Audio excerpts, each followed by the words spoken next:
Le voy a relatar a continuación va a ser un poco la historia de cómo llegamos nosotros actualmente a la computadora que utilizamos en nuestra vida cotidiana. Bueno, vamos a iniciar este estudio con, quiénes serían los precursores, digamos, de esta máquina que es la computadora digital. Podemos decir que hasta en el año 1000 a.C., en China, Rusia y Japón se utilizaba el primer soporte de cálculo creado por el hombre, que era el ábaco. Soporte de cálculo porque, el hombre lo creó para ayudarse a hacer las operaciones matemáticas que eran ya, tenían un grado de complejidad avanzado. Luego, posteriormente, en el año 1620, o hasta ese año se usaba el sistema de numeración romana. Posteriormente, los árabes introducen el sistema de numeración decimal en Occidente. Y con ello, en el año 1617, fíjense ustedes cuál es el salto, ¿no? El escocés Neper introduce el concepto de logaritmo, que es lo que permite después diseñar lo que se llamó la regla de cálculo, que también es un soporte de cálculo, ¿sí? Con él se pueden hacer las operaciones matemáticas básicas. A partir de 1632, ahí podemos decir que aparece el primer precursor, que fue Blaise Pascal, un matemático francés. Él construyó la primera sumadora mecánica. ¿Qué hacía esta máquina? Sumaba y restaba. Posteriormente, en 1671, Gottfried Leibniz, un matemático alemán, diseña una máquina que mejora, digamos, las funciones que tenía la sumadora de Pascal, que ahora ya podía, además de sumar y restar, multiplicar y dividir. Y recién en 1812 el matemático inglés Babbage, con la colaboración de Ada Lovelace, construye una máquina mecánica, un soporte de cálculo, que se llamó ingenio diferencial. Y se usaba para realizar laboriosos cálculos de tablas náuticas. Y después él también diseña lo que se llamó el ingenio analítico, ¿sí? Su diseño parecía mucho de las computadoras modernas, porque ya tenía digamos, en el diseño tenía esta estructura, ¿sí? Un operador, almacenamiento, entrada, salida y control, ¿sí? Que se parece mucho al diseño de las computadoras modernas. En este caso, lo que dice la historia es que esto no se llegó a construir porque, no había la técnica suficiente para hacer lo que él había diseñado. No fue hasta 1890 que Hermann Olli en Estados Unidos, ¿sí?, construye la primera máquina eléctrica llamada, que se utilizaba para codificación para la codificación de información en tarjetas perforadas. En 1911, Hermann Olli funda esta empresa, ¿no? Tabulating Recording Company, que posteriormente, el año 1924, pasa a llamarse IBM, International Business Machine. La máquina de Olli evoluciona hacia los equipos de procesamiento de datos con fines generales, que se llamaron las tabuladoras, ¿sí? Entonces las tabuladoras lo que tenían la función de contar, acumular totales, y posteriormente proporcionaban funciones de matemática más avanzadas, donde se utilizaban tablas de cálculo, análisis de ondas y astronomía. Las tabuladoras se crearon para procesar información, en cambio las computadoras ya con fines matemáticos. En 1920 IBM construye la primera computadora de relés, y en 1944 Howard Aiken, de la Universidad de Harvard de Estados Unidos, la primera computadora automática a gran escala, que se llamó la Mark I. En 1945, John von Neumann, un matemático húngaro emigrado a Estados Unidos, introduce los conceptos decisivos para el cálculo automático, como ser que el programa a ejecutarse se guarda en memoria y se puede haber una ruptura del orden secuencial. Participó en Estados Unidos precisamente en el proyecto Manhattan, que era el proyecto que fabricó la bomba atómica. En 1946, bueno, ya se construye la primera computadora electrónica, de circuito electrónico, que se llamó la ENIAC.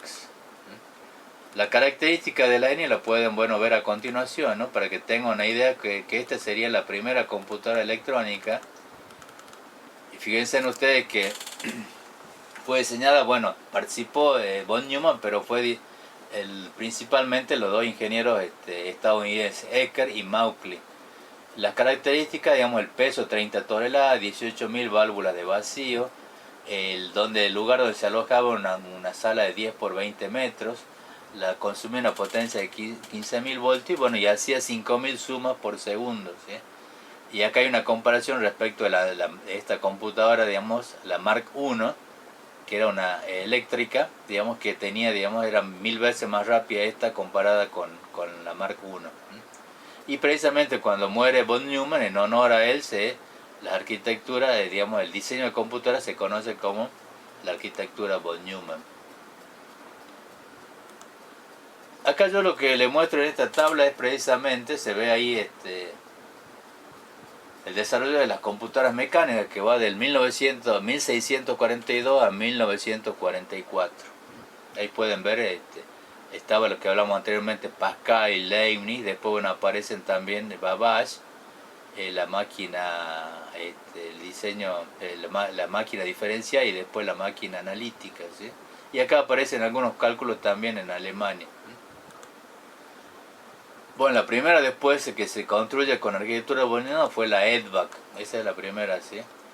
Y bueno, un poco en este caso, el equipo electrónico para el tratamiento de información, esa era la idea, digamos, del diseño de esta computadora. Bueno, también acá se dice que no existen los cerebros electrónicos. Hubo avances en otros campos, en otros países, en Gran Bretaña, en Alemania.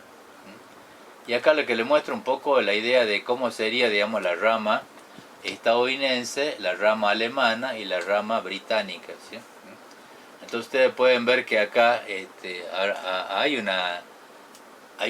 digamos, la británica y la alemana arrancan posterior, digamos, arrancan primero que la rama norteamericana, pero después por hechos históricos que ustedes conocen, como ser la Segunda Guerra Mundial, digamos, estos llegan a su fin y bueno, y finalmente estos son los que se siguen adelante y bueno, desembocan en lo que es las computadoras modernas. Y a partir de 1960, los avances de la tecnología, bueno, hay una fuerte competencia entre fabricantes y precisamente hay una rápida sucesión de familias de computadoras, ¿sí?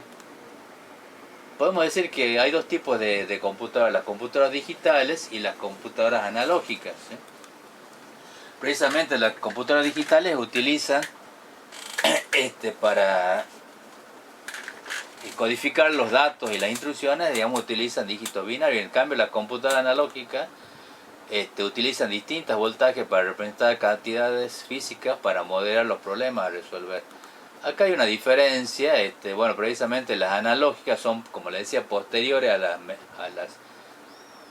las digitales, pero bueno, estas eran algunas de las características, ¿no? Porque, digamos, la descripción matemática idéntica, entonces, en este caso se utilizan estos componentes eléctricos en el diseño de este tipo de computadora. Acá yo les voy a mostrar una comparación, ¿sí?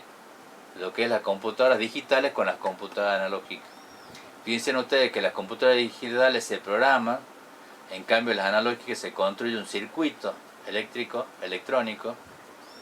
Las computadoras digitales, la información se almacena en unidades discretas, precisamente porque la información se codifica con 0 y 1, en cambio se almacena en cantidades que cambian rápidamente en la analógica. La ventaja precisamente que la información a procesar y a transmitir no se pierde, ¿sí? En cambio acá la condición, digamos, una de las ventajas es que la condición de entrada cambia rápidamente.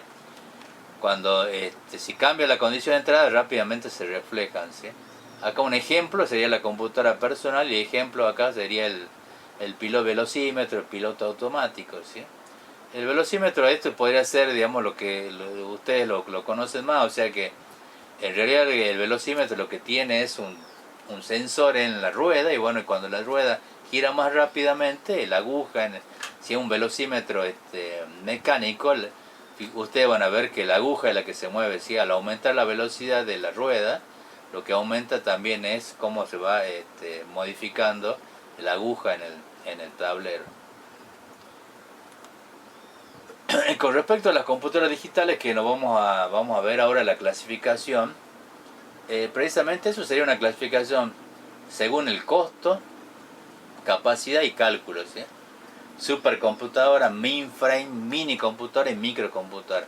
Acá dentro de la microcomputadora están todas las computadoras que ustedes utilizan a diario. ¿Sí? Tablets, notebook, netbook, smartphone, teléfono inteligente. Acá un poco un gráfico para que ustedes vean una idea, digamos, cómo ha sido el crecimiento, ¿no? Cómo han ido, digamos, acá están los años y acá está el desempeño relativo. El desempeño relativo en cuanto a velocidad y velocidad de cálculo y procesamiento de información, ¿no? Y acá pueden ver que el desarrollo más rápido se da en las microcomputadoras. A partir de ese momento se empiezan a hablar de lo que son la generación de computadoras, ¿sí? Que esto fundamentalmente, la generación de computadoras se basa en el tipo de tecnología que usaban, los circuitos con los cuales estaban construyendo esas computadoras. Entonces, de la primera a la tercera generación son computadoras con modelo von Neumann. Lo que decíamos era que precisamente que los programas se almacenan en la memoria, a ejecutarse se almacena en la memoria y se puede, digamos, romper la secuencia de una secuencia secuencial. Y en la quinta generación son las computadoras con procesador paralelo o arquitectura no von Neumann. Ahora les voy a mostrar